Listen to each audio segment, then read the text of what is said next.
Pemirsa, pasca dinyatakan menang dalam beberapa hasil hitung cepat atau quick count, beberapa program kerja sudah dipersiapkan oleh pasangan Koster Aca. Program-program tersebut diantaranya, Koster akan segera membentuk tim yang akan menyusun rancangan undang-undang untuk mengganti Undang-Undang Nomor 64 Tahun 1958 tentang pembentukan daerah tingkat 1 Bali, NTB, dan NTT. Hal tersebut diungkapkan oleh Wayan Koster sebelum bertolak ke DPD PDI Perjuangan. Usulan tersebut bertujuan agar Bali memiliki undang-undang tersendiri sebagai satu pembentukan Provinsi Bali dan menyelenggarakan pemerintahan sesuai keunikan yang dimiliki Bali sendiri. Undang-undang tersebut akan disusun sesegera mungkin karena penting untuk memayungi pembangunan Bali ke depan. Undang-undang tersebut diperlukan dalam mengelola manusia, alam, dan budaya Bali. Selain itu, pihaknya akan mengintegrasikan pembangunan Bali dalam satu kesatuan wilayah, satu pulau, satu pola, dan satu tata kelola. Koster juga mengaku sudah mempunyai nominasi orang-orang yang akan menyusun RUU tentang Provinsi Bali. Pihaknya tidak hanya melibatkan para ahli dan pakar-pakar, tetapi juga tokoh masyarakat yang dianggap mampu menyusun undang-undang tersebut.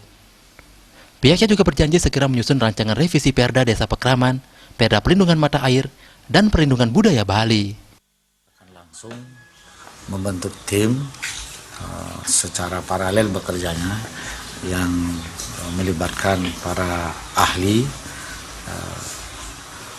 maupun juga para pakar dan juga sejumlah komponen masyarakat yang saya pandang mampu untuk merumuskannya. Itu saya akan pertama langsung menyusun rancangan undang-undang untuk mengganti Undang-Undang Nomor 64 Tahun 1958 tentang pembentukan daerah tingkat 1 Bali, tingkat 1 NTB, dan tingkat 1 NTT. Saya akan usulkan mengganti undang-undang tersebut menjadi undang-undang tentang Provinsi Bali sendiri, terpisah. Ya.